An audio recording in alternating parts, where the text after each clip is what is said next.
Hey listeners, thanks for dropping in. I'm Christy. And I'm Melissa. And this is Buried Motives, where we dig deep into the details of some of the most gruesome dirtbag murderers.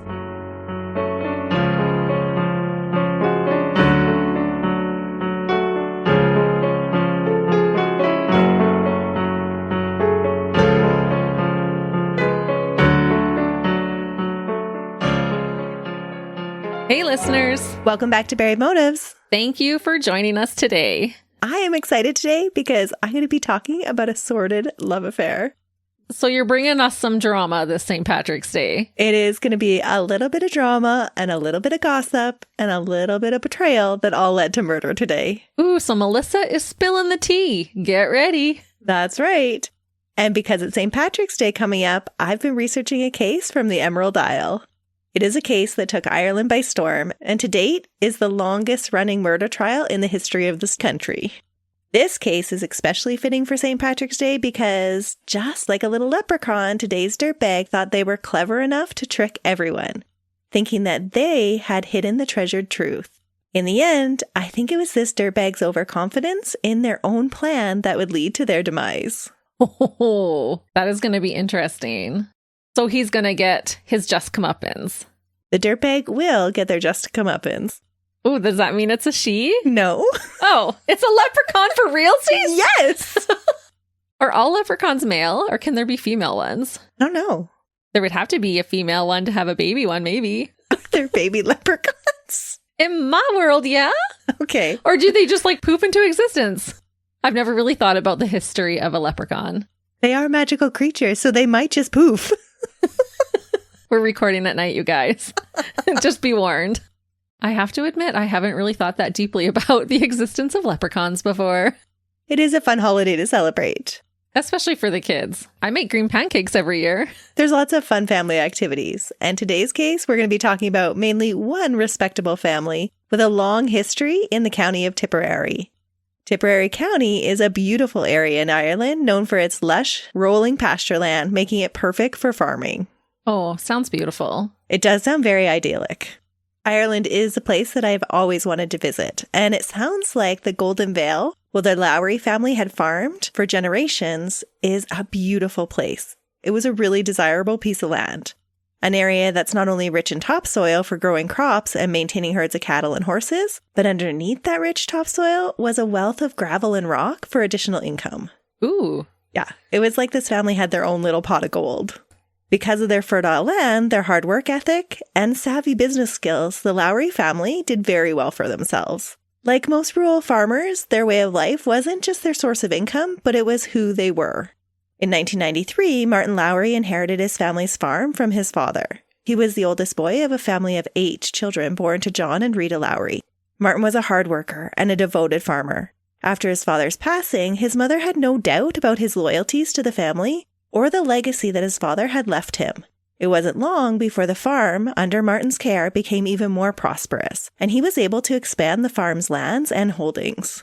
Martin met the love of his life in a disco in 1986, and they soon started dating.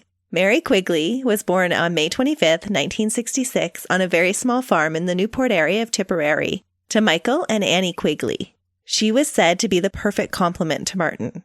While he was shy and reserved, she was the life of the party type girl. She was fun-loving, and as a child, she had earned the name Giddy Mary. Oh, fun. And to meet at a disco, that's amazing. I was just surprised there were still discos in 1986. There's probably still discos now. Really? Somewhere. It sounded like the place to be in Ireland. Mary was described as an adult as a live wire and full of energy. She was also described as the best kind of friend. One that would always make time for you, and that you could tell anything, always knowing that she would always keep your secrets. When Mary described her relationship with Martin, she said they were the best of friends. After his father's death, when Martin took over the farm, she moved into the big farmhouse at Fonagown. There was an initial adjustment period as Mary carved out a life with Martin in the same house as his mother Rita, and adjusted to farming life. Ooh, I have a wonderful mother-in-law, but not everybody does. That could be a difficult thing. It would be hard starting out in the same house as your mother-in-law. Yes. They did put an addition onto the original farmhouse, with Martin and Mary staying in the new side of the house, and the older part of the house became like a granny flat for his mom Rita. Okay, so at least they have their own space. They did, but there was still some parts of the house that they shared. Okay. But by 1995, when the couple married, they had found their groove as a family living with Rita. As children were welcomed into the family, Martin and Mary gradually expanded more into the main part of the house, using rooms for their growing family. So it sounds like their oldest child was actually put in a room on the granny flat side because they just didn't have enough rooms in the addition. Right. Granny has room. Mm-hmm. In total, they would have 3 children, all boys. Life in the countryside was pretty idyllic for the family. Mary was a busy mom, running her boys around to the GAA. All of the boys participated in the Gaelic Athletic Association, taking after their athletic dad. And Martin was making a name for himself in the farming community as a respected businessman. His pragmatic, down-to-earth nature endeared him to people, and he held governing roles in the Irish Farming Association's Tipperary branch.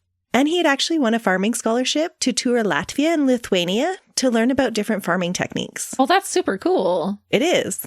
He was pretty well known in the community. And doing well for himself. Mm-hmm. And he was all about expanding the farming community. That's amazing. Mm-hmm. He's doing some good. He is. The family was very much a farming family, predominantly dealing with dairy cattle, and was surrounded by Martin's 6 siblings and Mary's family as well. So they had this great big huge extended family that they shared companionship with. They relied on each other, and it was all just kind of a way of life for the Lowry family. Oh, I love that. It sounded very sweet. Martin was especially close to his younger sister, Imelda. As children, he had always been her protector because he was the oldest. And as adults, they continued to have a close relationship. Imelda married in the same year as Martin, and he stood up as best man for his new brother-in-law, Patrick Quirke. Pat, just like Martin, had inherited his family's farm from his father and was endeavoring to make a living farming the land and raising dairy cattle as well. Patrick was born on November 22nd, 1968. To Eileen and PJ, who owned a smaller farm about 5 miles from the Lowry farm. He was the only son of the 5 children that his parents had, so it was always made very clear throughout his life that he would be the one to inherit the family farm. Eileen ran a strict traditional family and taught her children the importance of a reputation. Her father had been a detective Garda, and she passed on that sense of pride in oneself and your family heritage to her children, and the importance of always being in control of a situation. When Pat was in secondary school, his father suffered a stroke, and dutifully Pat came home from school to run the family farm as his sisters went off to university. Aw. While Pat had always known that this was going to be his path, and had even developed this kind of entitled attitude about it and what he was owed, he was still a little put off by the fact that his sisters got to go off to university enjoying their own kind of pursuits, and he did not. I can see how he would feel that way. You would feel kind of like you've been left behind. Yeah, it sounded like he almost felt like he was trapped on the farm. Right. He felt entitled, but also resented it a little. Mm-hmm. Okay. Over the years, Pat set out to prove himself.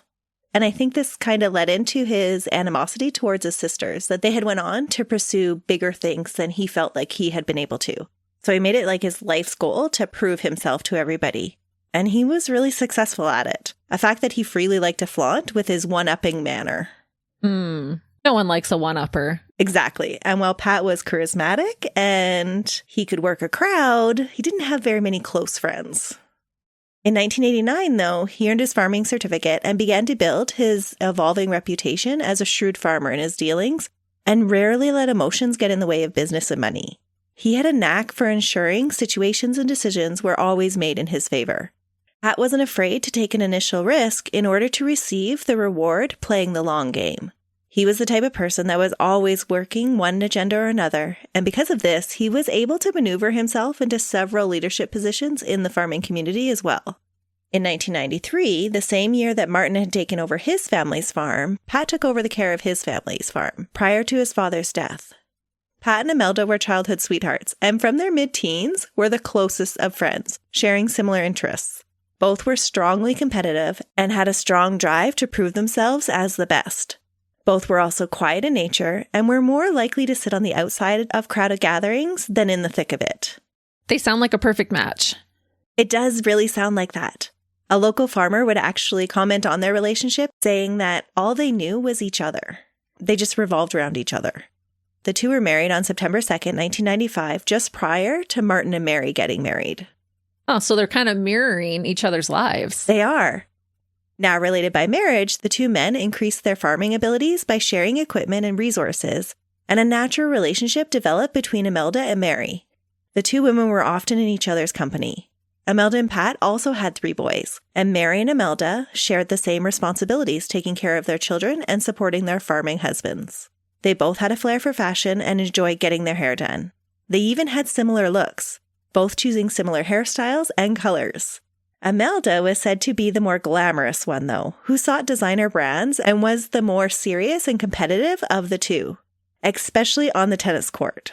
Ooh. Mary was sporty too, but was more of this free spirit, enjoying more of the social aspect of the court and not so much the competition. Okay. But there always was a friendly competition in their relationship. The in-laws enjoyed the time they spent with one another and with the rest of their extended family members as well. The Lowry family was one big happy family. In 2005, though, everything changed. 2 years after their youngest son was born, Martin began experiencing pain in his knee. What he originally thought was an old football injury acting up was osteosarcoma. The prognosis for the bone cancer was not good. Aw. Yeah. Over the next 2 years, Mary and Martin's life became filled with traveling to Dublin for medical appointments. Mary was always nervous of traveling on the train, but she lovingly attended her best friend, trying her best to take care of him. They hired more help on the farm, and Mary actually started to help with the milking as Martin became unable to work because of the pain. On September 23, 2007, Martin, the leader and the patriarch of the Lowry family, passed away at the age of 43. Aw, that is so sad. It seemed like he had everything going for him. Yeah, his life was cut way too short. He was way too young. Mary, at 41, was left to raise 3 boys, aged 10, 8, and 3, all by herself. Oh, and have a farm to run. That she knew very little about. Not to mention, Martin had previously handled all of the farm's finances and their investment portfolio, something he had been really good at, and so Mary had just left it to him. So she was stepping into a role that she really knew nothing about. After Martin's death, Mary was devastated, like the rest of the Lowry family. If there was one silver lining, Martin had left them in a financially stable situation. So the running of the farm became the main focus, or learning how to do it, right after mothering her children. The running of a farm is a massive undertaking, especially when you're not familiar with its day-to-day workings. Oh, I cannot even imagine. No. And was Rita still living with them at this time? Yeah, Rita was still in the house. Okay. For help, Mary relied on her brother-in-law, Pat. According to Pat, his brother-in-law had asked him to watch over his family, and he took this job very seriously. Pat was a natural person to ask. His family's farm was the closest to the main Lowry farmland, and he and Martin had shared several pieces of equipment and were familiar with the dealings of each other's farm. Pat was also a member of the Tipperary farming group, just like Martin had been. It was a group that shared off-farm investments, so he was also familiar with Martin's investment portfolios. Pat was a pretty savvy guy when it came to the farming community and that area of investments. He was a Newfield scholar and had studied farming practices abroad just like Martin. He had traveled to Poland and Turkey, and he actually wrote papers on cooperative dairy farming. So he absolutely seems like the logical choice to help take this over. Yeah, he's totally qualified. He and Imelda also ran several rental properties around Tipperary, and after taking a weekend stocks course, the two had also dove right into investing in foreign commercial properties. And Pat started investing in contracts for difference. Contracts for difference I had to look up because I wasn't really familiar with it. It isn't a practice that's allowed for U.S. citizens, and in Canada, it's really heavily regulated. But it is practiced frequently elsewhere in the world. It's where people can make an investment in a prediction on the movement of stocks. So kind of like betting on the stocks? Yes, that's what it seemed like. Oh. Pat had taken some losses doing this, but his persistent attitude told him that these were just learning lessons. And he did turn some investments into some pretty big rewards. At the time of Martin's death, Pat and Imelda were doing very well for themselves. Pat was farming a very large section of land. Most of it he rented and then returned a profit on. Oh. So it was just natural that Mary would trust him with her own finances. Oh, for sure. And technically he's family. Exactly. Pat offered to help Mary by renting a large portion of her land from her and handling the contract that accompanied the land, as well as overseeing the running of the day-to-day farm. He also helped her understand the investment portfolio and advised her on her financial dealings. Mary even rewrote her will to make Pat and Imelda the guardians of her boys. That way, they would be taken care of by family if anything should happen to her, And Pat was already overseeing the farm and would already have the boys' best interests at heart. It seemed like a normal thing for a close family member to do for another family member that was struggling. This opened up Mary's time so that she could be with her boys and adjust to their new norm as a family without Martin. Now, if this was a soap opera, you would be expecting that the next thing that would happen would be... Pat and Mary will get it on. You're right. An affair. And you would be exactly right if that's what you guessed. I was wondering way back when you said, will he take care of my family when I'm gone? I'm thinking he's going to take that quite literally. Mm-hmm. Oh, no. But that's because we're having this conversation and we're expecting dramatics. Right. To the people in the town and to the family who would learn of the affair years later, it was a complete shock because the lives of the people were just so ordinary. They were just this nice farming family. They were very respectful. No one expected that something like this would ever happen in their small little rural farming community. It was a scandal that was more often seen on their TVs, not in their own backyards. Yeah, I cannot even imagine. Because there's some things you just don't keep in the family. No. And I'm feeling so bad for Imelda. Her husband is literally getting it on with her dead brother's widow. Yes. Oh, Not okay, Pat. Or Mary. I know, but Mary at least is mourning and I feel like was vulnerable in this situation. And I think she is vulnerable in this situation. But I also think it happens more often than we think when a friendly relationship during trying times does turn into twitterpation between two people. Right, because he's there feeling that need. Right. You can see how it would happen. Exactly. And not as an excuse, but just as an understanding. All Pat had ever known was Imelda, and Mary was very different. She was lively and rejuvenating. He was a socially awkward guy that did not enjoy crowds or local pubs, and so he never had any exposure to other women like that. Right. And now all of a sudden he's in a situation where they have to spend more time together. She's leaning on him. He's feeling needed and wanted in this Superman complex, probably. Exactly. And just like you said, at the time that the affair started, Mary was in a pretty vulnerable position. And Pat just swooped in like a knight in shining armor, taking care of the farm, taking care of her finances. And she would later admit that he filled a need that hadn't been scratched in several years. Oh, no. Yeah. Several years. So did this happen years after Martin passed away? No, not years after, but Martin had been sick. Oh, true. There's multiple ways to scratch that itch, though, Melissa. It's true, but that was one of the things that she did say. Was this is why this happened, was because she was vulnerable and it was because she was looking for an itch to be scratched at the same time. Aw. At the end of the day, though, they're still both dirtbags for betraying Imelda and their families. Oh, yeah. They were adults and made those decisions. Exactly. One of the most shocking parts of this secret, though, one that would set the gossip tongues wagging later, was just how quickly the affair started. Oh, so do you think something was happening prior? No, I don't think so. But within 3 months of Martin's passing, Mary and Pat started having a sexual relationship in January of 2008. What? Yeah. The grass hasn't even grown over his grave yet. No. Yeah, that doesn't leave a good taste in your mouth, does it? And it definitely gave the gossips something to talk about. Oh, especially in a small farming community. Mm-hmm. Mary and Pat developed a secret schedule of rendezvous so that Rita, who was still living in the granny flat attached to the house, wouldn't find out. Ah, mother-in-law is there. Yep. And I wonder what Martin was thinking looking down on them, thinking, Pat, that's not what I meant when I said take care of my family. Yeah. There's some needs you don't have to take care of. If anyone found out in the family, though, it would have devastated the family. There was this unspoken rule that family members conducted themselves so that no dishonor would be brought to the family name. It is an unspoken rule that you don't sleep with each other's spouses in any family. Let's just make it a spoken rule now. Don't sleep with each other's spouses. Yes, just don't do it. But both Pat and Mary would later confide in others that they knew the relationship was wrong, but they felt like they just couldn't stop it. Pat would tell Mary that he needed to pull back because he was falling for her. And she said she might be in love with him too. Oh. So they actually thought they were feeling something for each other. You don't think they actually were? No, I think they was Twitter patient all the way. Over the next 3 years, though, they would meet in Mary's house on Mondays and Fridays after the boys had gone to school. Because Pat oversaw the farm and rented the land, it wasn't unusual for him to be on the property. So it didn't raise any eyebrows for anybody.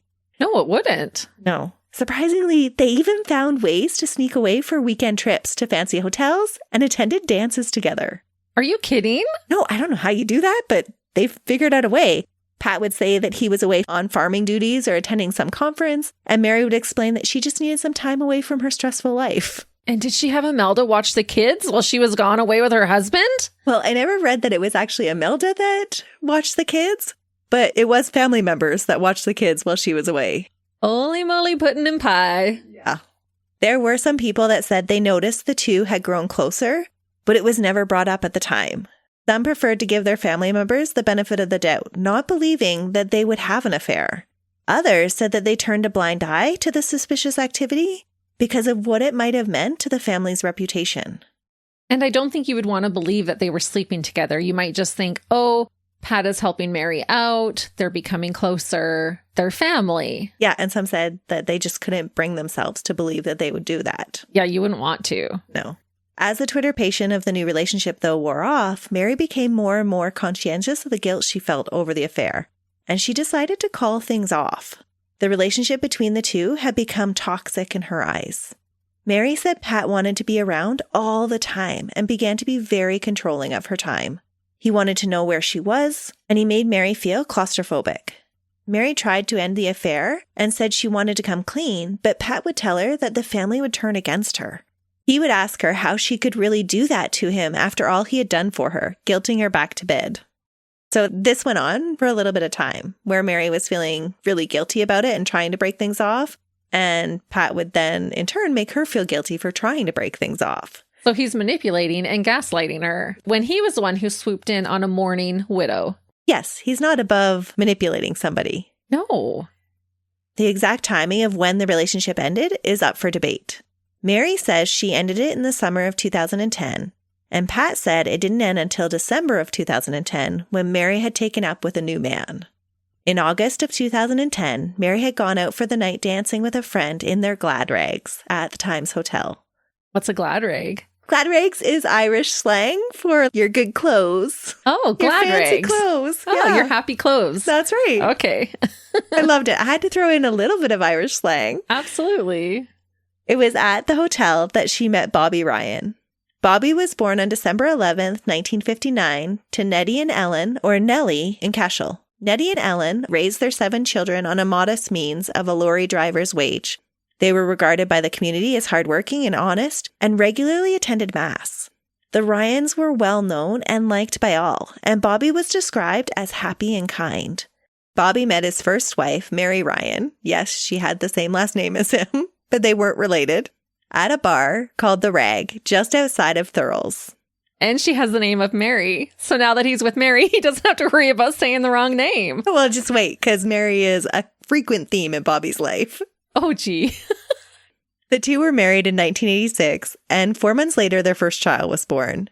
Their second child followed just 14 months after that. Ooh-wee. Over the years, Bobby and Mary grew apart and eventually divorced, but they remained really friendly with each other.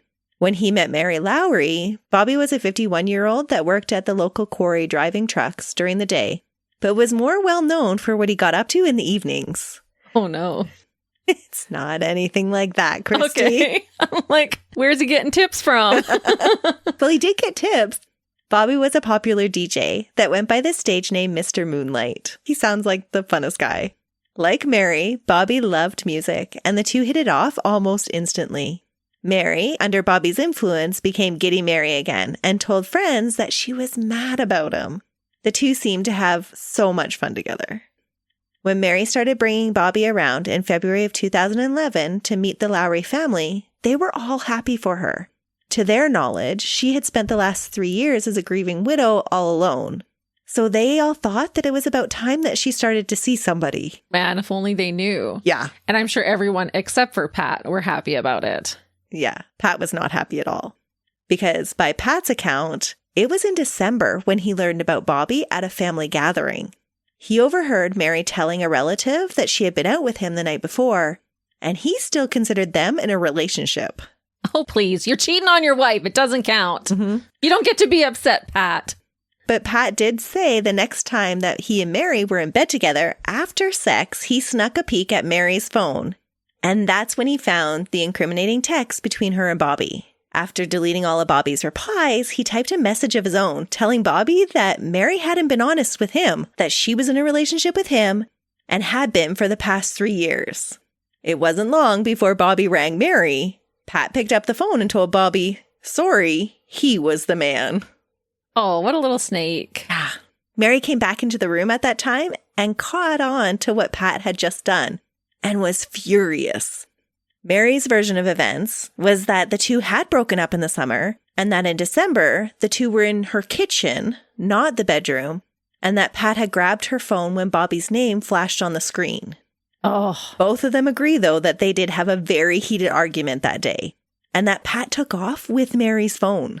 What a little weasel. She had kept his secret for him. Mm-hmm. And then he's getting all put out because she's doing the right thing. Well, she's moving on with somebody that she can actually be with. Yeah, you expect her just to hide for the rest of her life so you can stay married to her sister-in-law? It's just so crazy. And Pat was very clear, at no point did he ever have any intentions of leaving Imelda. Right. But he definitely doesn't want Mary being with anybody else. Well, he's already proven to be possessive of her. Mm-hmm.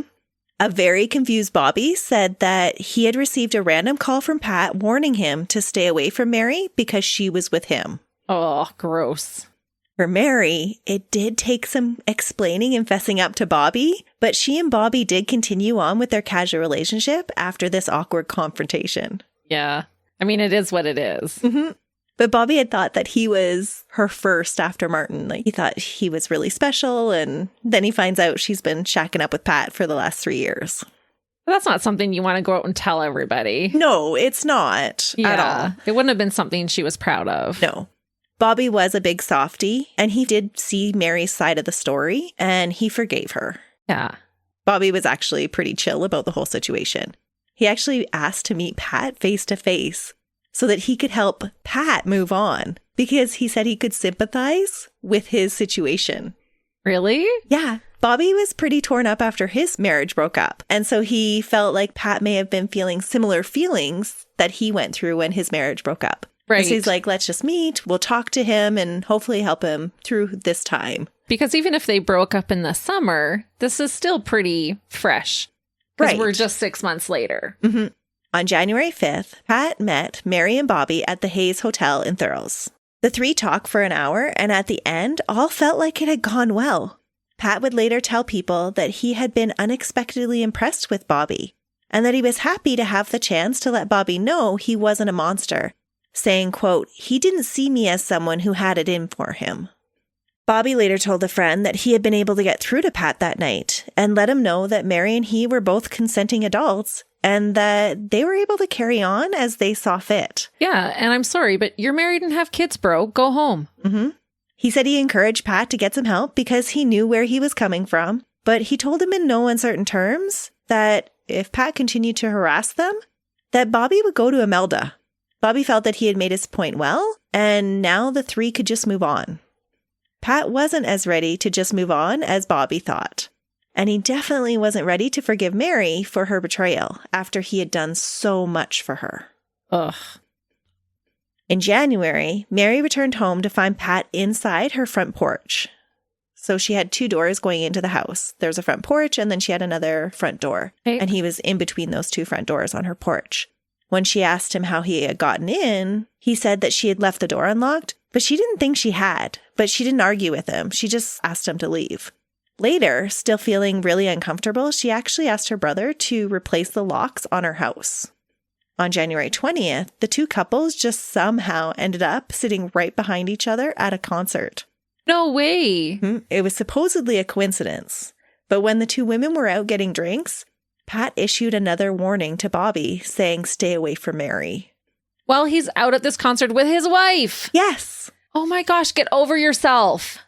You're not all that in a bag of chips, honey. Move on. He really did think he was, though.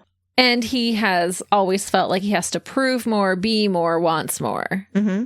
And he really feels like Mary has done him wrong because he's been doing so much for her, taking care of the farm. He's been helping her so much that she's really betrayed him. She's used him. That's how he feels. So he just wants her to be his sex slave till the end of time on the side. Mm-hmm. Just be my side piece. That's all you're worth. Yes. Gross. In early February, Pat met with his doctor and revealed how much Mary and Bobby's relationship was affecting him. He confessed the affair and sought out medication to help him deal with the feelings that he was having. He was really in turmoil, it sounded like. He had previously been treated for trouble sleeping, which he had told the doctor was because of stress from his work and his finances. Now he let the cat out of the bag and told him about the affair.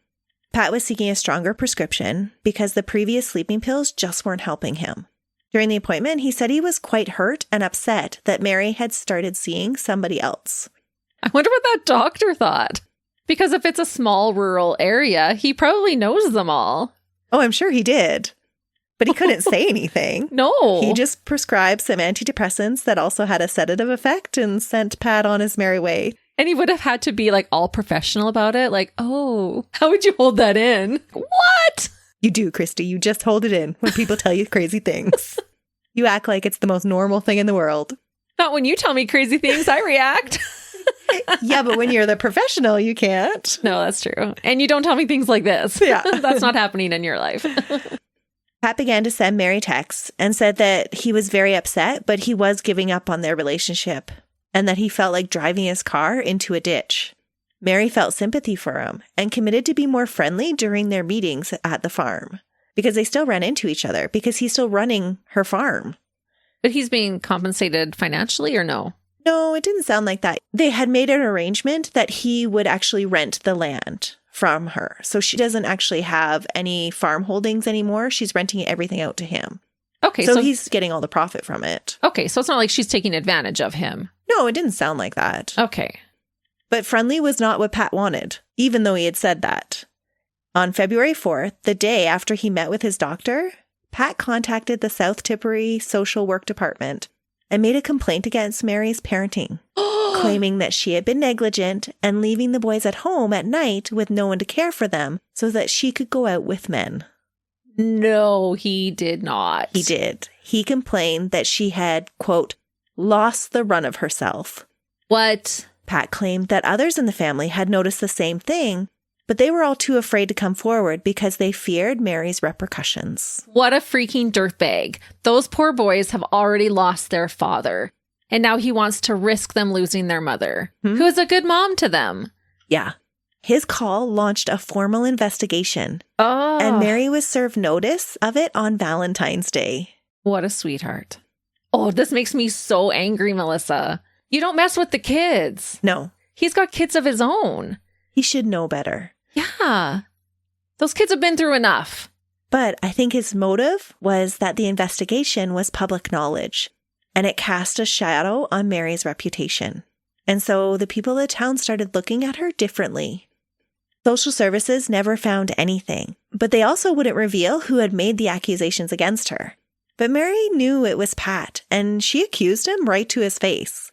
He denied that accusation and continued to step up the public humiliation. Oh, she should have publicly let everybody know about their affair, because really at that point, what does she have to lose?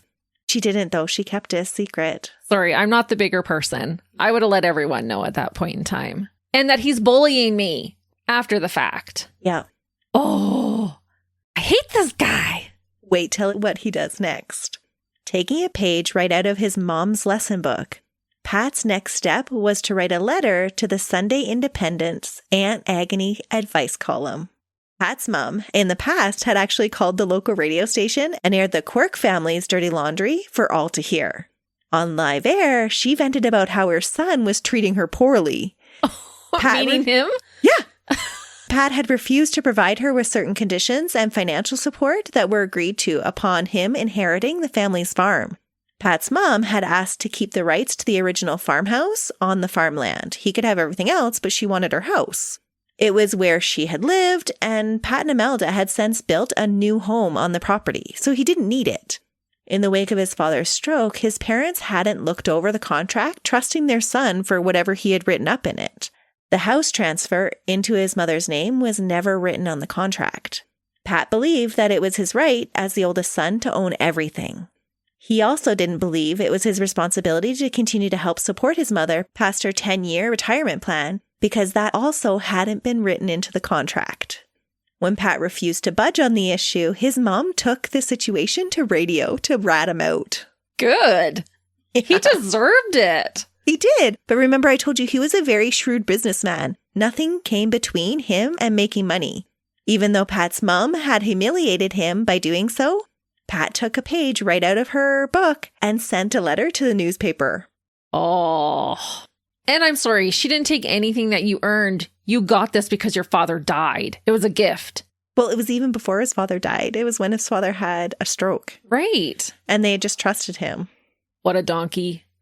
In the February 20th paper, his anonymous letter read, quote, "I've made a right mess of my life, and I need help on how to go forward. It all started 4 years ago when my best friend died. This man was also my wife's cousin and a close family friend. He left a wife and a young family after him. I coped by throwing myself into doing all I could for my friend's wife and children. There was much sorting out to do in relation to his business. Unfortunately, this led to an affair with his wife, and I fell deeply in love with her. It lasted 3 years and came to an abrupt end recently when I found out that she was seeing someone else. When I confronted her, she claimed that she had fallen out of love with me and was waiting for an opportunity to end us. This was a defining moment for both of us. She no longer depended on me and quickly forgot about me by putting all of her energy into developing this new relationship.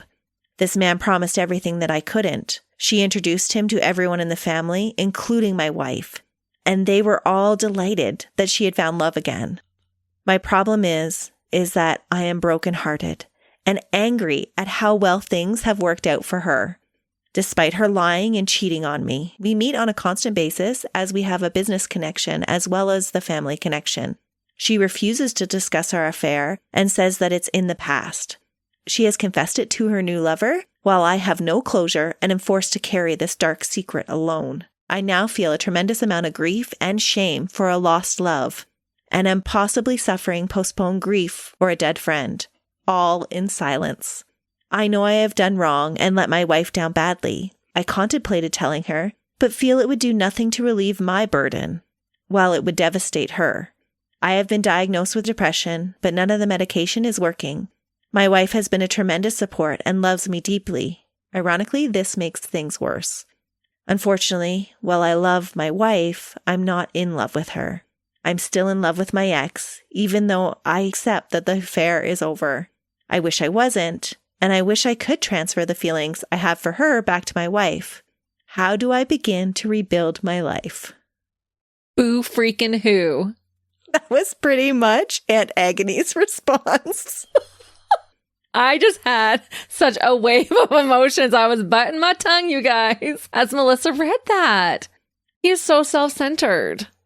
Exactly. All these things that he's saying, I'm thinking of his poor wife. How do you think she would feel? You entitled little dirtbag. Yeah, I don't know what he was trying to accomplish with this, but he definitely didn't get much sympathy from Aunt Agony. Her response read, "You could begin by ditching the self-pity. Don't you know the most basic rule in life, namely that the wrongdoer doesn't get the luxury of saying he's having a hard time? And he most certainly cannot feel sorry for himself. You chose to have an affair. It's gone south. Tough. And that's letting you off lightly. We could tell this story differently. You made a move on a newly widowed woman who not only saw you as a support because you were her husband's friend, but who also depended on you for business reasons. She was vulnerable. Even if she made the first move, a kind man would have sidestepped, allowing her time to get back on her feet. A married man with any decency would definitely have backed away." Exactly. Yes. You preach, girl. She went on to say, "It could be argued, in short, that you have broken faith with 2 women.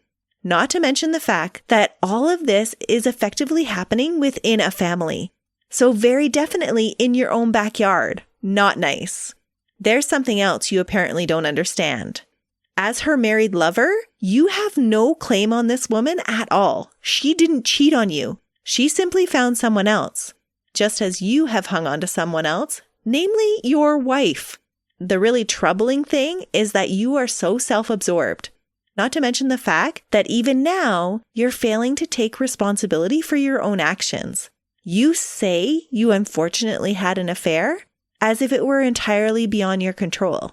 And while you mention shame, it doesn't ring true, to be brutally honest. Sometimes happiness is simply a question of taking stock and then being grateful for what life has given you. You're getting a second chance, an opportunity to make good. Aunt Agony, will you please come be a guest on our podcast? Isn't that awesome? Yes. That's exactly how I feel. Mm-hmm. He was just so self-centered. But he felt like this was a way to get back at Mary because he knew that she always read this advice column. So he knew she was gonna see it. And how funny when she would have read it and been like, yep, see, this is what I'm saying, you little dirtbag. Yeah, Mary did confront Pat, and she was emboldened by Aunt Agony's take that she had been taken advantage of. Oh, I would have loved to have been a fly on the wall and seen his smug little face when he read that. He was probably expecting total sympathy, expecting Aunt Agony to take his side and stroke his little ego and tell him how wronged he's been. I would have loved to seen his reaction after reading that and her putting him in his lousy little place. It would have been funny to see. Oh, yeah. I'd have paid money. So then what happened after she confronted him?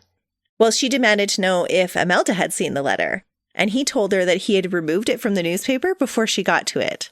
But who doesn't notice a whole page in the paper missing? But apparently at this time, Melda was still in the dark about the affair.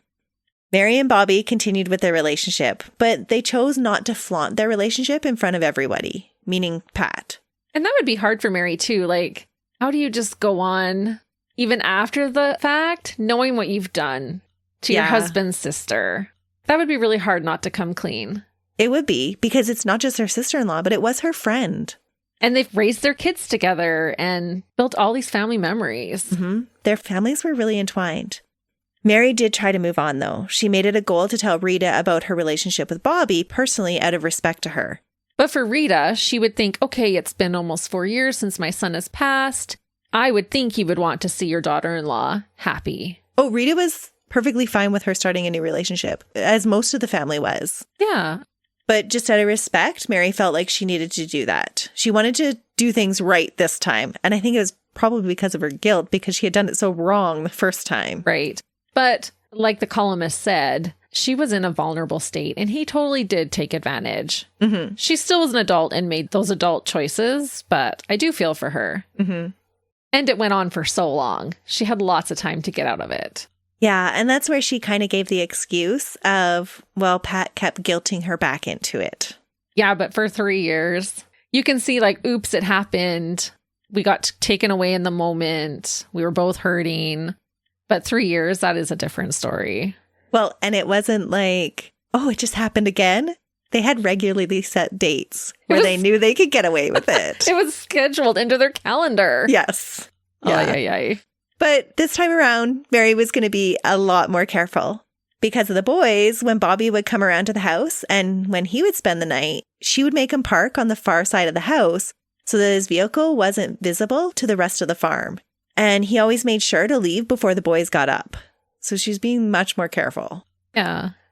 Bobby's adult children, Robert and Michelle, who was nicknamed Shelley, weren't as on board with the relationship as the Lowry family, though. Why?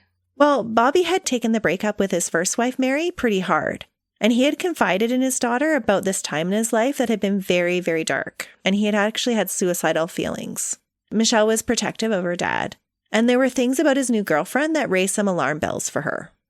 Bobby had dated a couple women before Mary Lowry, even another one called Mary. There's something about Mary. Exactly. So dating wasn't really the objection that his kids raised to Mary Lowry's presence. First off, they weren't happy about the position that Mary put their dad in when he met with Pat on that January 5th meeting. They felt that Mary had set the stage for Bobby to be humiliated or insulted. And they felt that the whole situation just proved that Mary was willing to treat him like a doormat. Like, here, come meet with my ex-lover and stand up for me. Oh, I don't see it that way at all. No, but that's how they looked at it. Did Bobby go and tell his kids about that? Were they there? Bobby told his kids about it. Why are you telling your kids about that kind of thing? He had a really open relationship with both of his kids, especially his daughter. The kids also took issue with how Mary seemed to be overly clingy and jealous. Michelle observed Mary become upset one night as her dad played into the attentions of other women while he was DJing. Michelle told her straight out that if she was the jealous type, it wasn't going to work out very well for her and her dad. Her dad wasn't a player, but he did ham it up a lot when he was DJing. Okay. I don't think that makes Mary a villain. I think any woman might feel a little insecure about that. Right. But it was something that kind of tipped Michelle off to being like, this isn't going to work. She isn't the right woman for you. Mary wasn't put off by the cold shoulder coming from Bobby's children, though. For her 45th birthday, in the last weekend of May, she planned a big romantic weekend away for Bobby and her to see a band they both liked. I don't think Bobby had the same idea as Mary about this being a big romantic weekend for the two of them, though, because he had actually invited his ex, Mary, along for the music and dancing. What? Well, he just thought it was going to be this great big party. And so he's like, yeah, come along. It'll be great fun. No. It wasn't like a big romantic trip in his eyes because he was paying his half of the fare and... Doesn't matter, Melissa. You don't invite your ex-wife to your new girlfriend's birthday getaway. Well, it wasn't even his ex-wife. It was his ex-girlfriend, Mary. Oh, the Mary in between. Yes. Mary number 2. Mary number 2, yes. You don't invite Mary number 2 to Mary number 3's birthday. Especially since the two of them really didn't get along. Luckily, Mary number 2 had declined the offer, not wanting to be a third wheel. Yeah, because that's weird. It is weird. It would have been super, super awkward. What the heck? But you can just see his frame of reference of he's thinking they have this casual relationship. We're just going to have some fun. No. Sorry, honey. No. You can come along to my birthday celebration, Christy. I'll share. Well, that's different. Okay, but this is your birthday party. And you're inviting your boyfriend to go with you to this music festival. And he wants to bring his ex-girlfriend? They're all friends. No. It's not okay. You're right. It was weird. And Mary number 2 thought it was weird too. So she didn't go. Good job, Mary number 2. Yeah. But even without the third wheel, the weekend didn't go as planned. No, because he wanted Mary number 2 there. How many Marys do you need? You're on your third. Sorry, I like Bobby, but that was a jerk move. Okay. Bobby's a nice guy. Give him a break. After partying hard, though, and enjoying the music scene the first night, Bobby was feeling a little under the weather on the second night, and he wasn't really feeling so much like dancing. But he did encourage Mary to have some fun, so he's equal opportunity. He's like, go dance with some guys. I'm good. I'm just not feeling it myself. It sounded like he was a little bit hungover. Okay, but would he be happy if she was dancing with Pat, with her ex? No. What's good for the goose is not good for the gander in that situation. He seemed okay with it. I'm not over it yet. Be over it. Bobby's over it. I'm worried about Mary, not Bobby. Mary number 3, I'm worried about. Oh. Well, Mary number 3 did head out to the dance floor with other men, and she was having a good time until she came back and found Bobby seemingly enjoying a conversation with an old acquaintance, and Mary was not, quote, at all pleased, in her words. No, he ditched her so he could, stay home and talk to another girl? No, he's at the dance. He's just sitting at the table while she's on the dance floor. And so he naturally just talked to somebody that he knew. Oh, I thought he stayed home and then she came back and saw him. No, he's honestly like, yeah, please, I'm not feeling well. Go out and have a good time. And as he's sitting at the table, he sees somebody that he used to work with and they strike up a conversation. Okay. Mary comes back to the table and she sees them talking and they're having a good old time. And she instantly gets jealous. Well, she would be because he already invited his ex-girlfriend. You think she set the stage? I think so. You would be feeling a little insecure. I would be ticked off. Well, that night and the following 5-hour drive home the next day were a little frosty as Mary gave it out to Bobby for the supposed slight. Yeah, it wasn't cool. Bobby, by the end of the car ride, though, was saying that maybe he needed to take a little bit of a break from this relationship. Yeah, you messed up, hun. Sorry. Maybe I'm Christy's wrong. got no sympathy. Poor Bobby. He just wants to have a good time. Yeah, but not with your ex-girlfriend. You already have a new Mary. You don't need Mary number 2. When he got home, Bobby didn't let on about anything that had happened that weekend. But it seemed pretty obvious to his son Robert, who was living with him at the time, that something had happened. Both Mary and Bobby had been very quiet when Mary dropped him off on Sunday, and Robert said that his dad's phone was hopping with text messages the next day. On the Tuesday, Bobby reached out to Michelle for advice. And her advice was to P45 Mary. Oh. It's like, just be done with her. Get out of Dodge. That's right. But she also does believe that her dad deserves someone that will let him flirt with other women. Yes. Mm-hmm.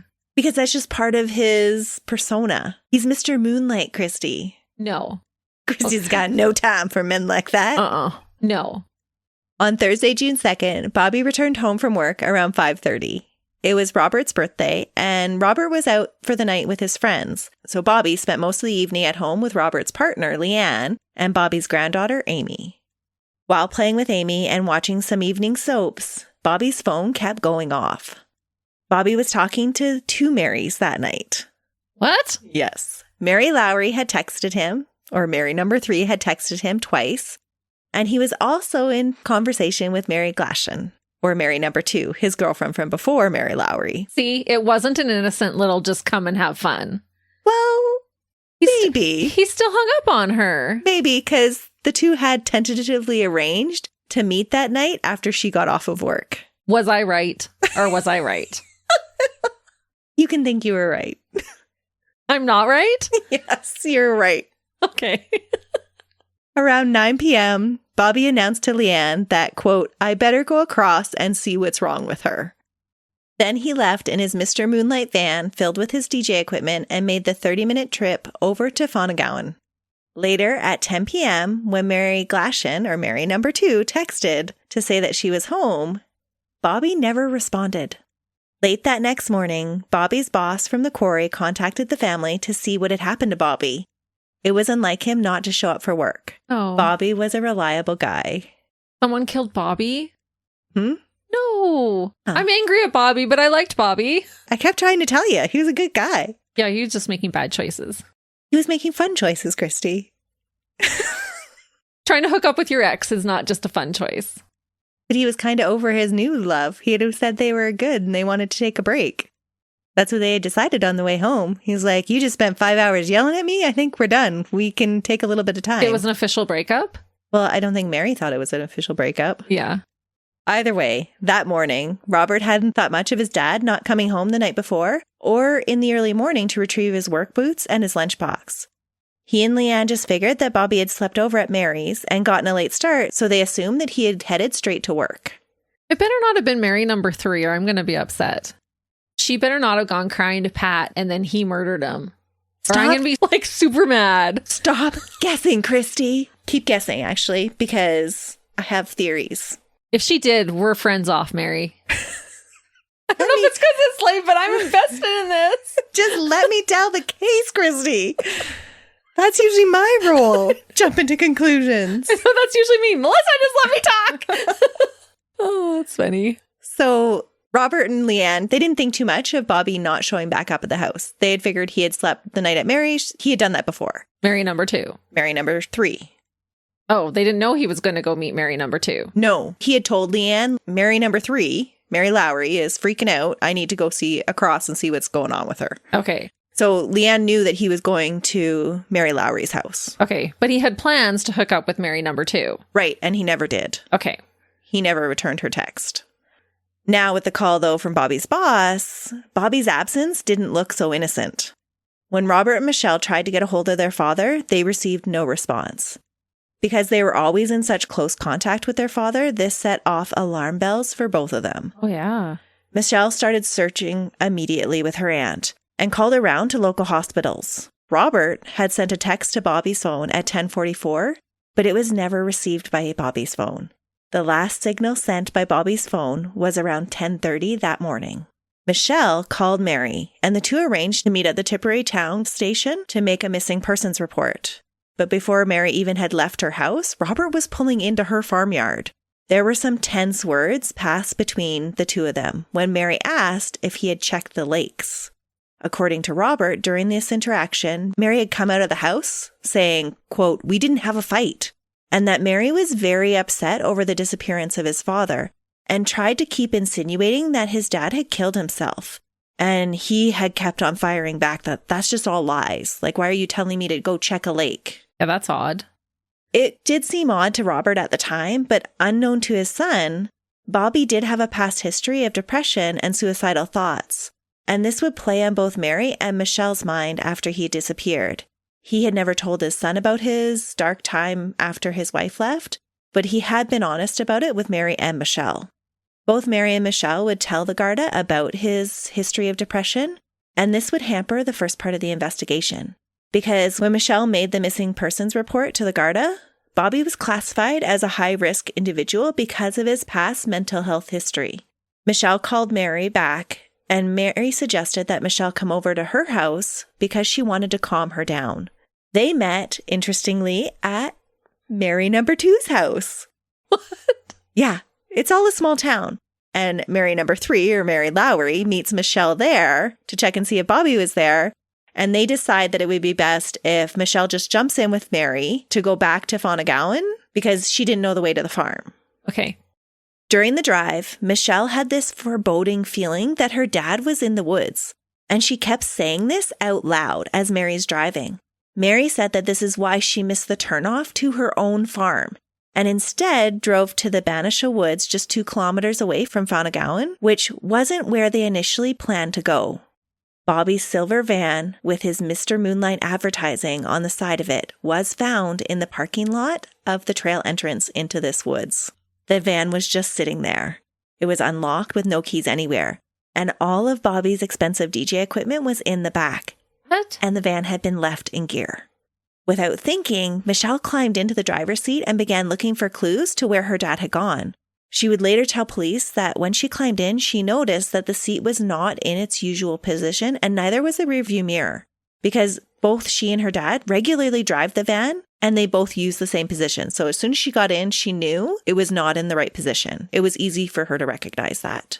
Next, Michelle grabbed her dad's diary that was in the van, and she ran into the woods, just screaming and calling for his name, because she thinks that he has committed suicide. Oh, I cannot even imagine. And not even thinking when she jumped into the truck that she could be contaminating a crime scene. No, she's not thinking anything about foul play right now. Michelle would be only the first of many searchers to enter that woods to search for Bobby over the next 22 months. 22 months? But he would never be found there. What? During the original investigation into the disappearance of Bobby Ryan, the Gardaí questioned Mary because she was the last person to be seen with Bobby. Mary told police that Bobby had come over the night before, parking his van where he always parked it, in the farmyard behind the sheds at the back of the house. It was just a habit from the days where he had hid it from Rita and the boys. Mary said that the two had made up, and Bobby decided to spend the night. The couple had headed off to bed around 11 p.m., and she recalled that he had asked her to plug in his Nokia phone into the charger.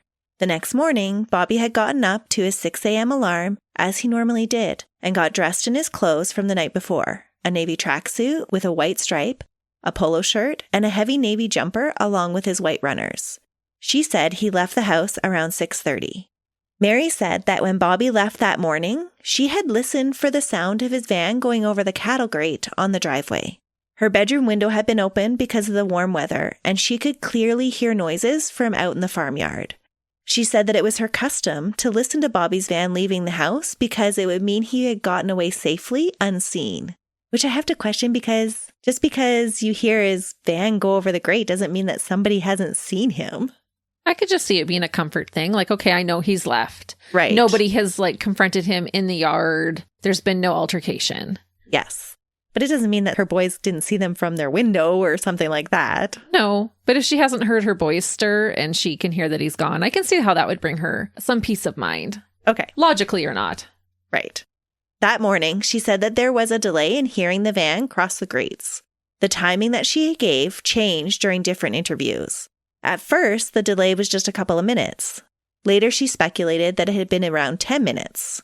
Mary said that that was the only unusual thing about that morning. There were no other sounds. Rita would also say that through her own bedroom window that she hadn't heard anything unusual that morning because her window was open too because it was warm out.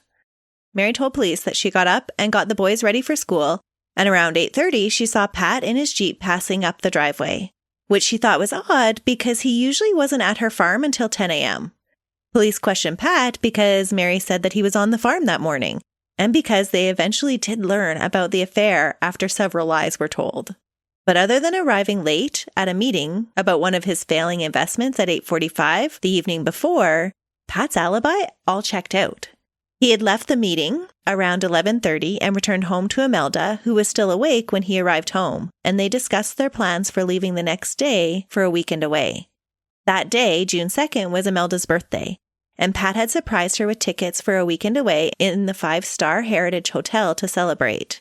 And did he invite his ex-girlfriend to come along? Okay. No, he's just taking Imelda this time. It was, though, a rare occasion for Pat to take any time off during April because that's a busy farm season. Oh, yeah. And Imelda was feeling very special that Pat had been planning the surprise for her since May 8th when he had made the reservations. Pat said the next morning, so this is the morning that Bobby disappears, that he got up around 6 and did chores on his farm until around 8:30 when a relative arrived to finish off the milking for him. Then he had headed over to Mary's farm to collect some bulls that he planned to put out with his cattle before leaving for the weekend. He said he was back home for breakfast at 9:30 and then he and Imelda left around midday. So the cows get a romantic weekend too. Yep, same time as him. It is spring, you know. Yep. Police did search the Lowry farm with Mary's permission on June 7th, looking for Bobby. A team of 9 officers searched the land and the outbuildings for over 2 hours. During the search, no notes, videos, or photos were taken because at this time it wasn't a criminal investigation. They were just looking for a missing person. They searched hedges, sheds, fields, tanks, ditches, and other outbuildings between periods of heavy rain. At this point, they didn't search the house. No wonder it takes so long to find him. A few days later, the Garda asked Pat to empty the slurry tanks on the farm, just in case Bobby had fallen in accidentally. Slurry tanks are tanks that collect manure that is then agitated with water and used for fertilizer. And these are on Mary's property. Yes. Pat was helpful to the Garda in emptying the 2 tanks. Nothing of evidential value was found on the land or in the outbuildings, and Bobby Ryan's missing persons case becomes cold despite efforts to find him. Mary was upset and disturbed by Bobby's sudden disappearance, but life continued on for her, especially as more and more time passed. Her relationship with Bobby's children over time worsened over misunderstandings surrounding his disappearance.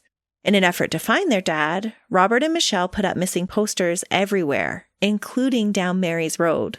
Mary felt like they were insinuating that she had something to do with Bobby being missing, and so she tore down all the posters. What? Yeah. Yeah, that's not cool. No, it didn't go over well with Bobby's children, and they're feeling like it's very suspicious. And if this is a man that you love, you would think you would want the posters everywhere. Yeah, who cares? Put them anywhere, just to raise awareness.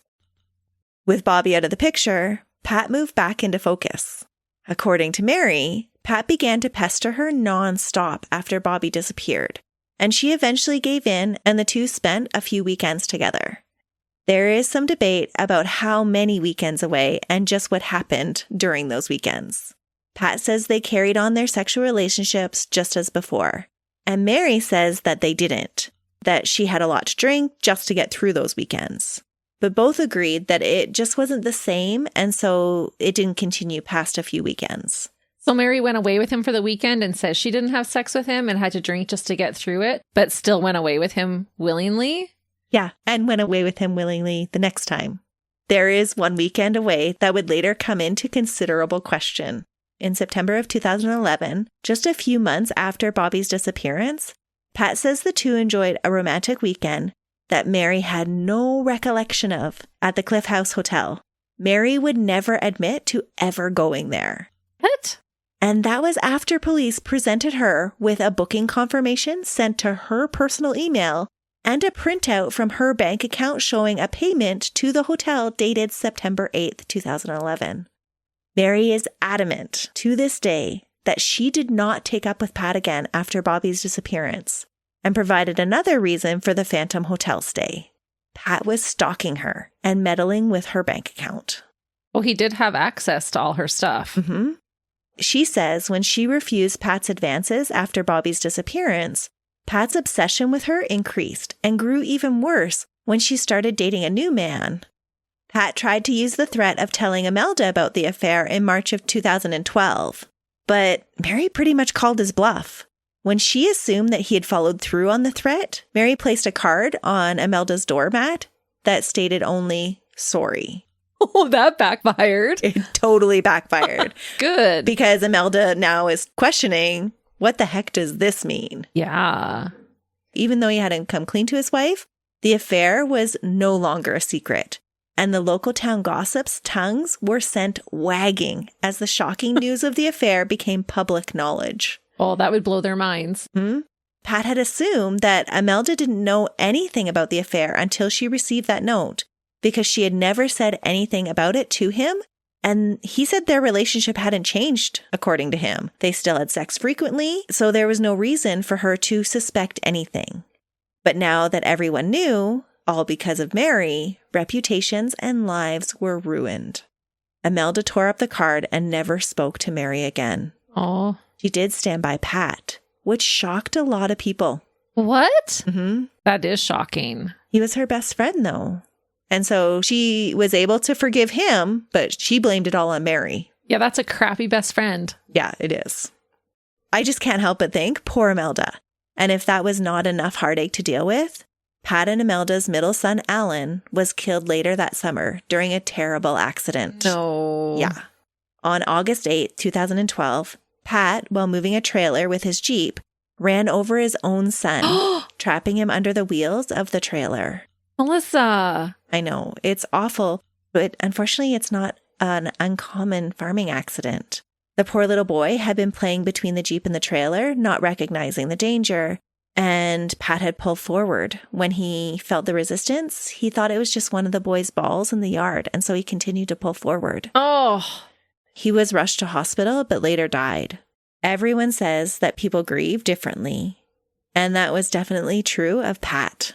He gave the most unusual eulogy at his son's funeral that came across to many as boasting about his own character, as if he was trying to fix his own reputation. That's disgusting. Yeah. And in another bizarre way, his grief fueled his obsession with Mary. Despite the death of his son and his dirty laundry now being aired all over town, Pat didn't let up on his obsession with Mary. Alan's death just kind of cemented it more. Pat became angry over the perceived slight by Mary when she didn't show as much support as he expected of her over his son's death. He was thinking, you can't even show up at my son's funeral? How dare you? After everything that I've done for you and everything that I've been for you, what, you can't even come and visit me and make sure I'm okay? She didn't even go to her nephew's funeral? She didn't. And I think it was out of respect for Imelda. Yeah, it's true. But Pat became very angry at her. He confronted her about being unfeeling towards him after everything he had done for her, and she told him to go home to his family. Yeah, good. After Alan's death, Mary continued to suspect that Pat was creeping around her house and was still somehow gaining access to it, even though she had changed the locks. Mary was experiencing disturbing things around the house. Things would be moved, or doors would be opened that she was sure she had locked. While preparing for a trip to Spain, her passport went missing. She had set out hers and all the boys' passports in preparation for leaving, and the next morning, it was just hers that had found legs and somehow walked away. She was sure that it was Pat trying to stop her from moving on with her life, and when she confronted him about her missing passport, he just laughed and told her he sold it. What? Yeah, he didn't even bother denying it. Mary had previously installed an alarm system that had triggered 17 times since 2010. But now in November, she installed CCTV cameras to cover her house and the yard so that she could feel more secure and keep an eye on what Pat was up to. Because Pat still had the lease agreement to the farm. And so he was still at the property every day. He was always around. On December 3rd, 2012, she caught Pat driving up to the house at 11:45 a.m., checking her letterbox and peering into the windows of the house. His snooping around the house included a trip to the washing line in the backyard, where he removed a pair of Mary's underwear. Ew. Yep. I knew you were going to say that. Then he produced a key and opened the front door. When the alarm triggered, he left. As the guardie responded to the alarm, Pat hid and waited to reemerge when the coast was clear. He knew he had tripped the alarm, but at this time, he didn't know about the CCTV cameras. Pat the next day showed up at Mary's house with some crazy story about finding this key on the front yard, and he had just tried it in the front door. He said that when the alarms went off, he realized he was doing something wrong, and so he took off. At this point, did she say, no, sorry, I saw you being a creeper taking my underwear? She didn't. But she did show the video to the guardie, but chose not to press charges initially. Instead, she decided to go to her lawyer and try to get Pat off her land for good. She had her lawyer draft a letter that went over some of the things that she was observing on the property with the CCTV cameras. In the letter, she said while she wasn't making any allegations against Pat, that she would like him to terminate the lease early. She's kind of strong-arming him. Like, look, I've seen you do all of these things. I've seen you checking out my underwear on the line. You've been breaking into my house. I have video evidence of you. Let's just do this nicely. I won't press charges, but get off my land. Yeah. Pat, in response, though, said about the underwear, he was just looking at a label to explain why he had handled the underwear on the line. And then, in a letter, he outlines a series of wrongdoings that had been committed against him by Mary. Why did he need to check the label? He wanted to figure out what size he'd wear? Maybe he wanted Imelda to have the same pair. But he took the pair, didn't he? No, he put it back. Okay. But he just had to handle it. And part of me thinks that he probably smelled it. Ew. Isn't that what creepers do? They just go around smelling people's underwear? At least it was on the line and clean. Yeah. I think they do more than just smell the underwear, Oh, Melissa. yeah. That was the tweet creeper. Yes. Yeah. See, that's what creepers do. Yeah, he's a creeper. There was a lot of mudslinging back and forth, but it was eventually settled that the lease would be terminated and Pat would have to vacate the land on July 1st. Good. He was furious, but Pat knew how to play the long game. On April 30th, 2013, the Garda received a call from Imelda at 1:07 p.m. who told them that a body had been found in a tank at Fonagowan. What? Imelda had received a call shortly after lunch from her husband that told her to come to the farm. She arrived at the farm at 12:53 and was told to peer into a runoff tank that was behind the milking parlor. He wanted her to see it? Uh-huh. When she peered into the hole, the outline of the body was unmistakable. When police arrived at the scene, Imelda was shaken, but Pat seemed pretty calm considering that he had just learned the whereabouts of Mary's old boyfriend. He told the police, quote, "Who else would it be?" He was very sure that it was Bobby's body. And that's exactly who it was. He's going to try and frame Mary for it because he's mad and he's pouting like a little kid having a temper tantrum. Mm-hmm.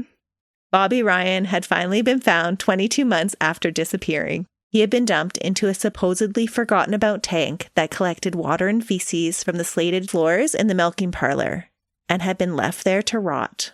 The top of the tank was mostly covered with soil and grass after years of no use, and it had also had 10 to 15 hay bales set over it. Bobby's body was painstakingly recovered out of the small, damp, and dark runoff tank under less than ideal circumstances for evidence preservation.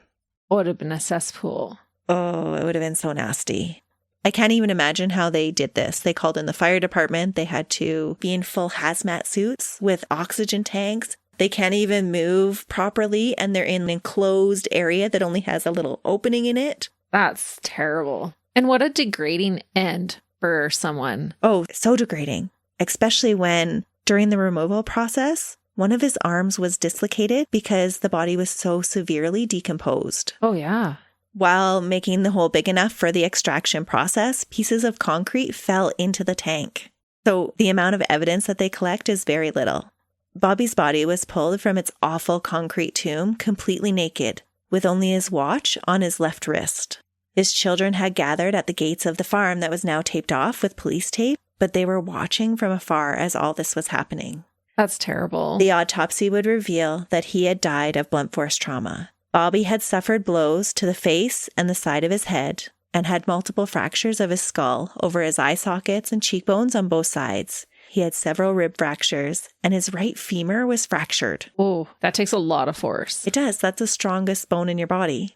At the crime scene, there was no clear evidence of what had been used to deliver the blows. In the tank, there was small bone fragments, some random buttons, and a woman's hair clip. But all of those things were assumed to have gotten into the tank from the runoff from the milking floor. There was no murder weapon found. Gardaí were left to speculate, and the whole truth of what had happened is still only known by the murderous dirtbag. And they refuse to talk to this day. But based on the evidence, there are a couple of theories of what killed Bobby Ryan. Gardaí suspect that it might have been an old field car, a 1987 Toyota Corolla that Mary's boys had used. Another theory was that it might have been a baseball bat used to inflict the wounds that Bobby received. Both theories promoted the idea, though, that Bobby was taken by surprise, and they were both supported by the evidence that the first blows delivered to Bobby would have left him incapacitated. But they don't know what actually delivered the blows. Some people think that because the femur was broken, that the murderer crashed into them with the field car. But that theory is less likely because there wasn't a lot of damage observed on the car afterwards. But he had had 22 months to fix it. Right. But the Garda, from their recollection of when they went through the property on June 7th, looking for Bobby when he was missing, don't remember a car being overly damaged. Right. But there was no notes or photographs taken at that time. Because they didn't think it was a crime scene. That's right. Because the body was found naked, it was originally thought that perhaps the murder had taken place inside the house. That seemed like the most logical explanation as to why Bobby didn't have any clothes on. He never put them back on after having sex with Mary that morning. The house was checked with luminol 2 years after Bobby disappeared. And after validating a possible hit for blood, it was determined that there was no evidence of foul play in the home. There were small amounts of DNA found, but they were too small to be tested properly. And experts believe that had it actually been Bobby's blood or had it actually been the murder scene, there would have been so much more blood. They would have expected from his injuries that large amounts of blood would have been found. This meant that the killer had removed Bobby's clothes in an effort to either eliminate possible evidence, speed up decomposition, or just to humiliate. I think it was to humiliate.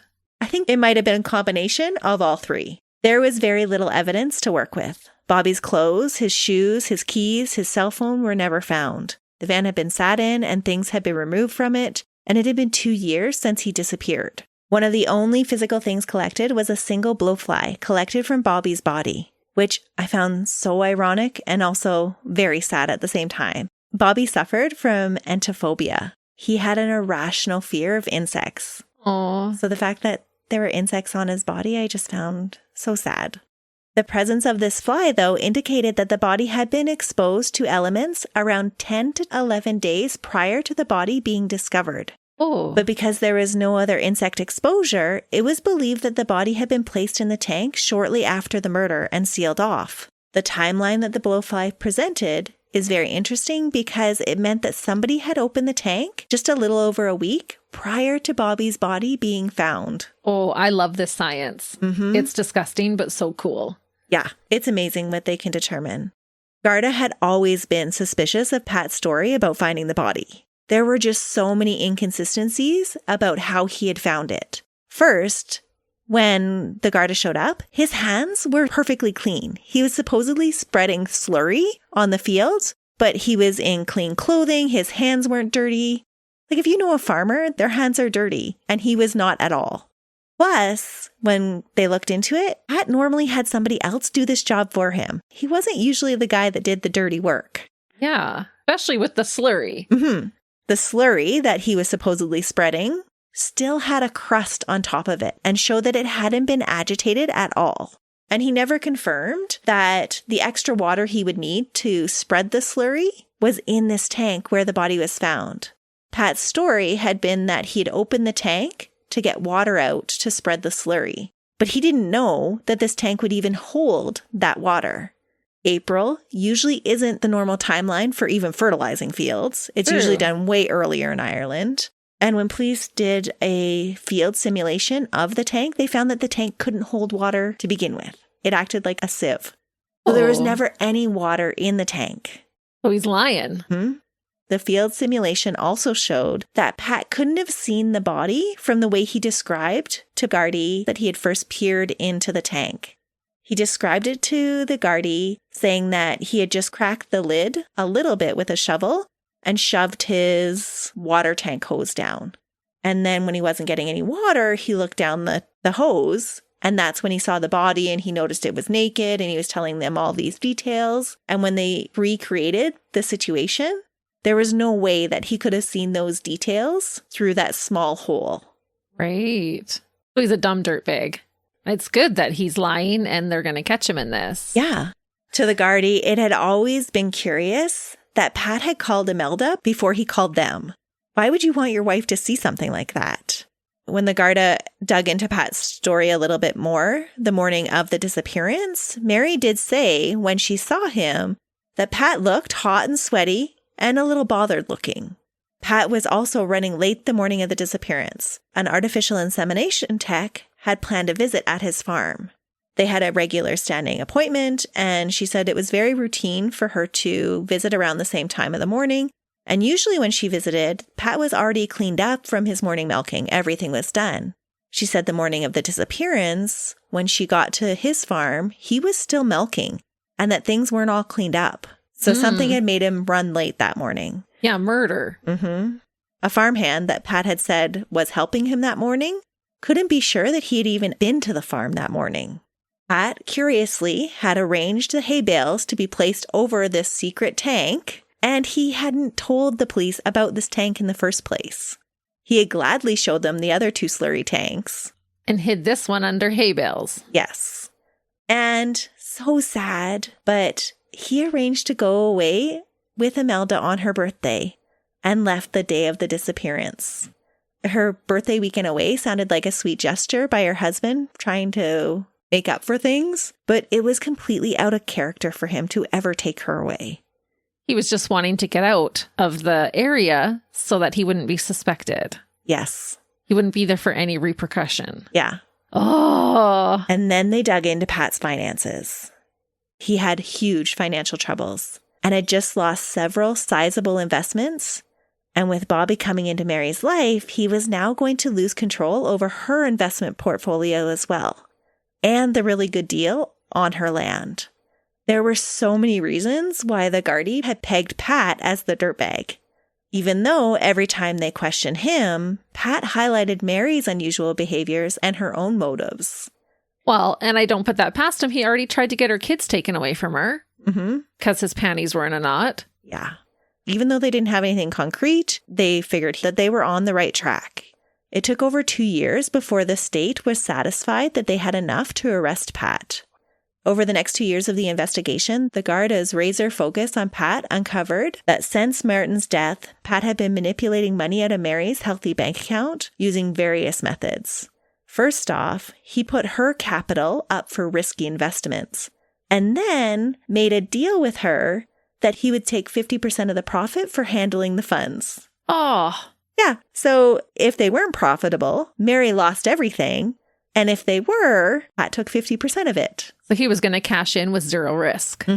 At one point, Pat had convinced Mary to invest 80,000 euros, and Pat pocketed 40,000 of it of the profit at no risk to himself. What a weasel. But not all of Pat's business deals had turned out so well. In 2008, he had lost 33% of an 840,000 euro investment in 9 minutes. Oh, 9 minutes? That's an expensive learning experience. I'd say. Pat often used his relationship with Mary to get her to agree to business ventures and loans with him. Pat had had Mary include a clause in her will that gave him and Imelda 100,000 euros to extend their home if they ever had to take in the boys. Pat agreed to rent the land and handle the government contract on it. This meant that he was taking in the money from the contract and only paying Mary a very small sum for this massive amount of land that he was renting. Oh. When Mary had ended things in 2010, he had continued to pester her for money. And he did this by saying that Martin's cows that he had introduced to his herd had supposedly infected his cows with bovine venereal diarrhea. And he charged her $20,000. What? Yeah. Was this even true? No, it wasn't true at all. And actually, when the Garda dug into his kind of reputation, he had boasted to several other farmers that he had offloaded infected cows on other people, and he was proud of it. That's terrible. It is. But it was just one of the ways that he was manipulating her. What a bad human. One of the biggest pieces of evidence that made all the pieces fit was what was found on Pat and Imelda's home computer. Gardaí found detailed and extensive internet searches about human decomposition. The Gardaí are sure that they have the right dirtbag. They use his obsession with Mary to charge Pat and hold him for burglary and assault charges based on Mary's allegations against him. These charges would later be withdrawn in May of 2019 by the Director of Public Prosecutors for unknown reasons. But at the time, the charges gave the Garda an opportunity to hold Pat for questioning over a lengthy amount of time. The rights and the laws are a little bit different in Ireland, so the Garda had to keep coming up with ways to compel Pat to answer their questions. On June 18th, 2014, Imelda Quirke, at age 45, was arrested and brought in for questioning. What? The rumor mill hit full force that day. Originally, everyone thought that it was Mary that was being arrested because the two look very similar. Great. That would have been a huge scandal. When it was revealed that it was Imelda, the gossips could barely contain themselves. Everyone was jumping to conclusions. It wasn't Imelda. I just thought you might be getting bored of hearing about Pat. Oh. But the Garda had pulled her in for questioning about withholding information. They felt that she was covering for Pat. Do you think she was? I haven't decided yet. I hope she wasn't. I think there are a lot of things that don't add up in this case. Huh. I do find it sad that she had to endure even more rumors, though, because of her husband's actions. Yeah. At the same time, she did decide to stick with him, so... Even after the murder charges? Oh, yes. Oh, no. She had decided to stick with him, and clearly Pat was a dirtbag. He had actually purposely planted evidence to guide the Garda. He just felt like he was smarter than everyone else and thought that he could stay one step ahead of everyone else. To stay that step ahead, he had ordered his cell phone records to be sure of everything the police would find on them, and that way he would always have answers ready for them to explain away things. He also planted a sheet of paper from a notepad in his house that appeared like he was playing the detective and posing questions to himself to be solved. If the Gardaí couldn't come up with the conclusions he wanted on their own, he was going to help them along. On this list, he had written, Mary, last one to see him, ? Body naked, either murdered or clothes taken off or never left the house, ? Why did she find the van so quickly, ? Why did she look for him in a place where she knew he would not have needed to go? Very strange. Was it just a token search? Why wouldn't she act on leads by the traveling salesman? Why did she give varying accounts of how long he was in the yard before he left for work? 2 minutes? 10 minutes? Why was she so adamant of no activity took place in the yard? Example, a second car. How would she hear that? Wasn't always possible to hear those things. Why did she rip down photos of Bobby after Ryan family put them up?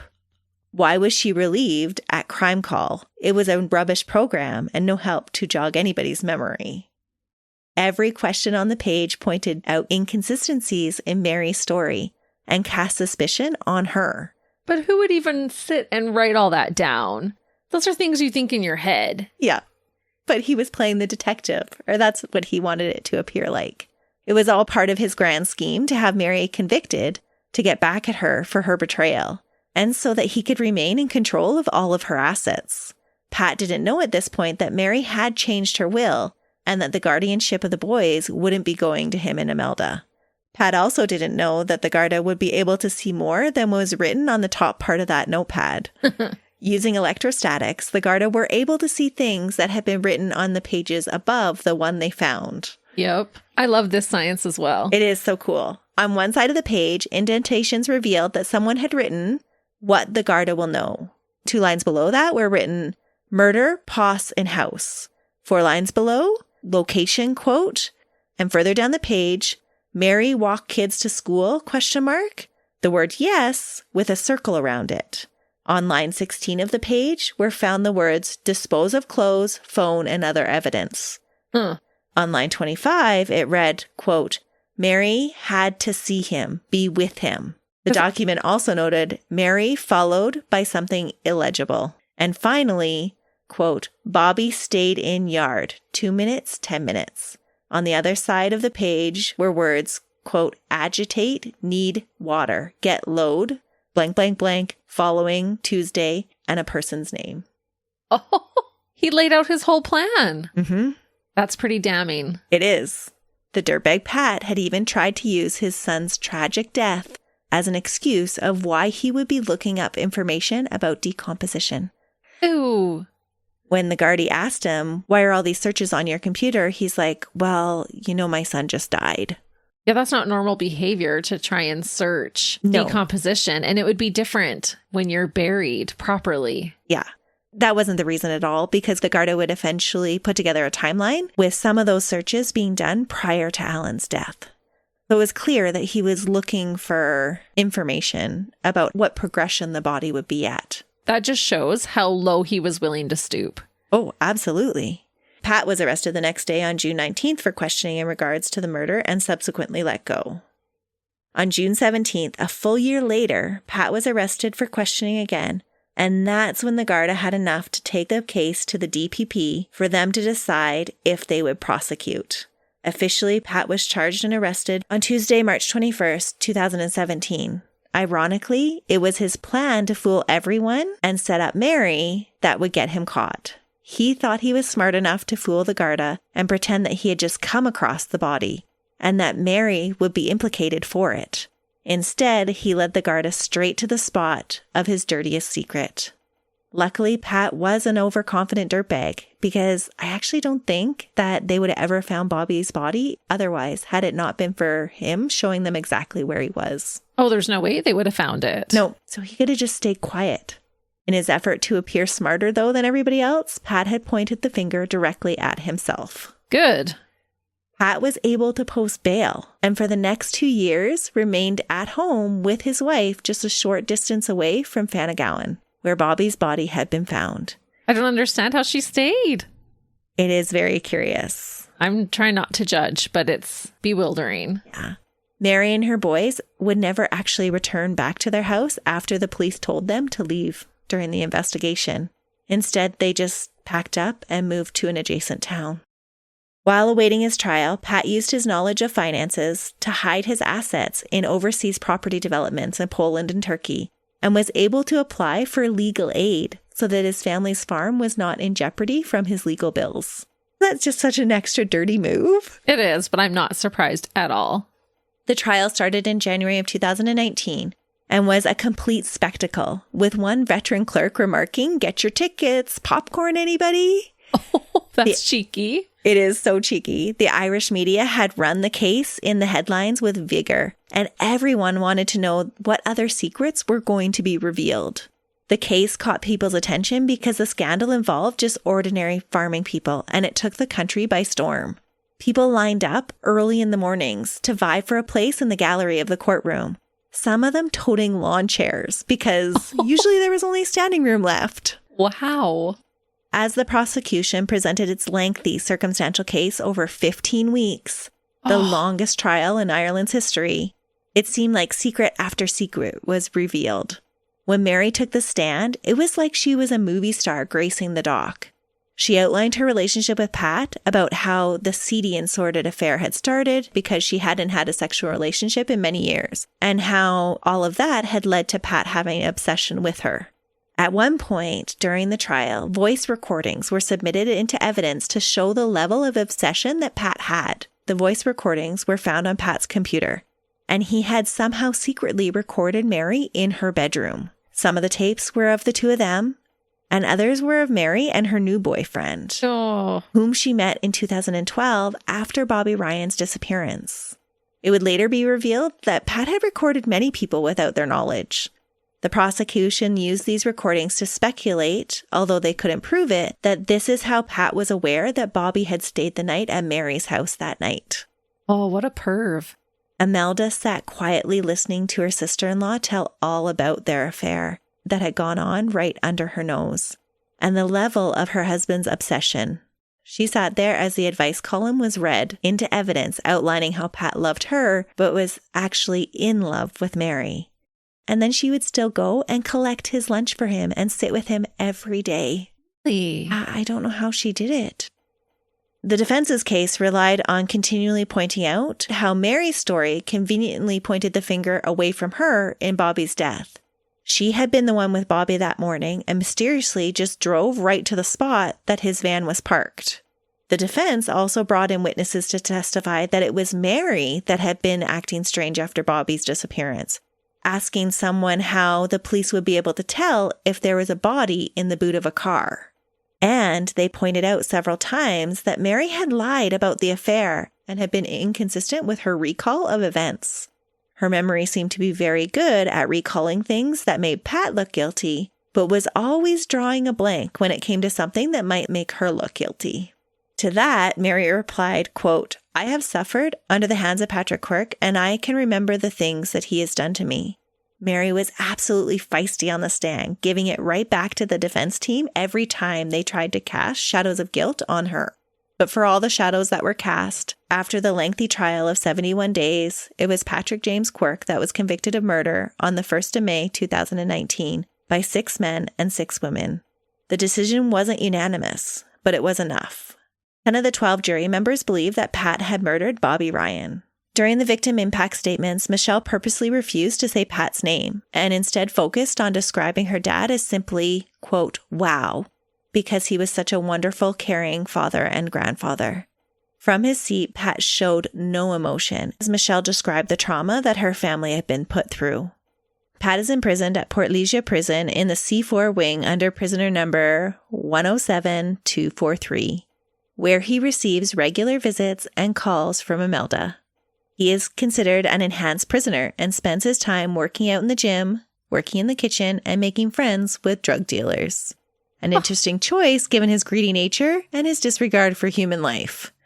One of the first things 54-year-old Pat did once incarcerated was hand over all of the governing of his family farm to his oldest son and wife. It was only weeks after receiving his mandatory life sentence. His son Liam and Imelda are now listed as the company's new director and secretary. The company recorded an increase of assets in over 143,000 euros in 2022, after a loss the previous year.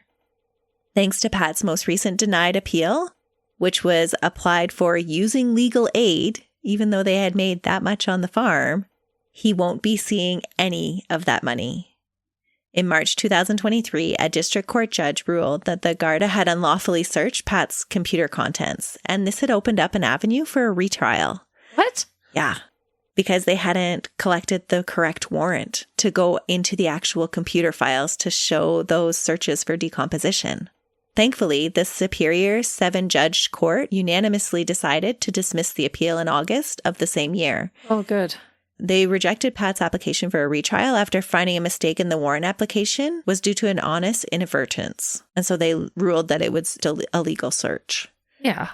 Michelle expressed her happiness about the fact that Pat would not be able to enjoy any of his family's good fortune after the loss of the appeal. She said that her and her brother had filed a civil suit against Pat, saying that it's another way of making him pay for what he did, telling a reporter that she'd take whatever money that Pat had and burn it right outside the prison walls just to prove a point, just to say to him, look, this is where your greed is getting you. Absolutely. And that is the case of the greedy, self-absorbed, overly confident, and obsessed dirtbag, Patrick James Quirke, the awful little man that thought he could trick everyone into believing his selfish lies, all to protect his ego. Wow. Melissa, that case had me on the edge of my seat the whole time. Honestly, I'm still not fully decided about it. Totally, I think he's guilty, but it still feels like there's more information out there that hasn't come to light. There's still more questions for me. Yeah, maybe we don't know the whole story. I am curious because his wife has stayed by his side. Is she just being loyal to the extreme? Because at this point, what does this guy have to offer her? He's cheated on her and murdered somebody. He still offers them financial advice during his weekly calls. Yeah, but he wasn't doing so good on his own financially. That's true. So I question if she knows more than she's letting on. I really hope not. I think she's a victim in all of this. And I hope that Mary had nothing to do with it either. There were several things that Mary did that were quite suspicious. No, I think he's a big fat liar. You think it was all him? I think so. You can't say for sure, but I would be so surprised if his wife or if Mary had anything to do with it. I really hope not. Maybe it's just me not wanting to believe that. So who knows? He was a master manipulator. It'll be interesting to see if listeners feel the same way. If they feel like, no, it was just all Pat. Or if they feel like maybe there was something still going on and there's still secrets yet to uncover. That was definitely a case with a lot of drama. It really was. And tragedy and drama have continued to follow Mary. After the trial in December of 2021, she was actually charged in connection with an incident that claimed the life of Patrick Connolly, and she pled guilty to careless driving causing death. No way. She had to endure another scandal. Wow. With another Patrick? Yes. That's a lot to go through. And I just feel so badly for Bobby and his family. It does feel like he just kind of got lost in all of it. He was just trying to have a good time. Yeah, he just got mixed up in the wrong situation. Yeah. He was a good guy that did not deserve such a horrible end. As is the case with so many of the victims that we talk about. And I'll be bringing you another case next week with a very unfortunate victim and another massive dirtbag. Until then, see ya. Bye.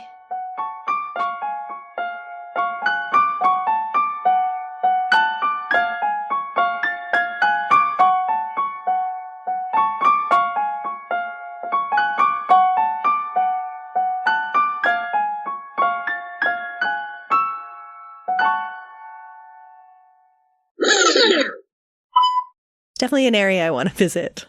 Let's go. Road trip. Oh, I guess it's not a road trip. Plane trip. We got to get across that ocean somehow. That's right. Okay, how am I going to bring this back in? Sounds like a dream. It was a dream, Christy. Oh, nightmare. Oh, no. I shouldn't be laughing. Athletic farther. Farther? Mutter and farther. Taking after their athletic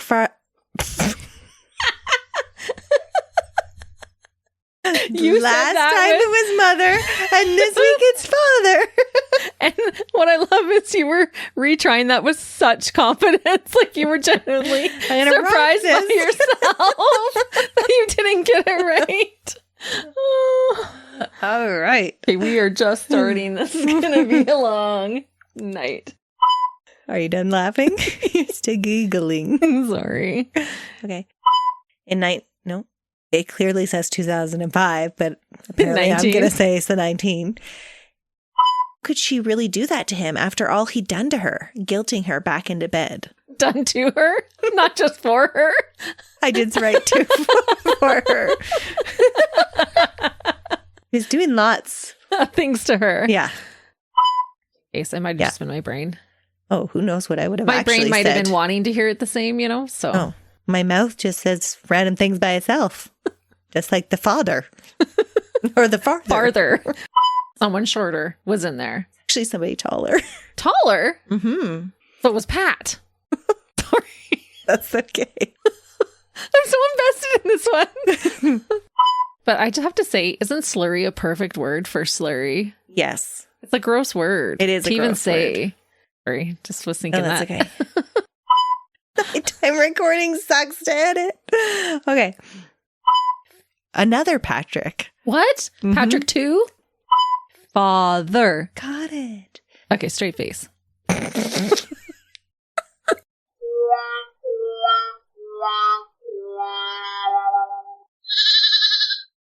Another Sound Off Media Company podcast.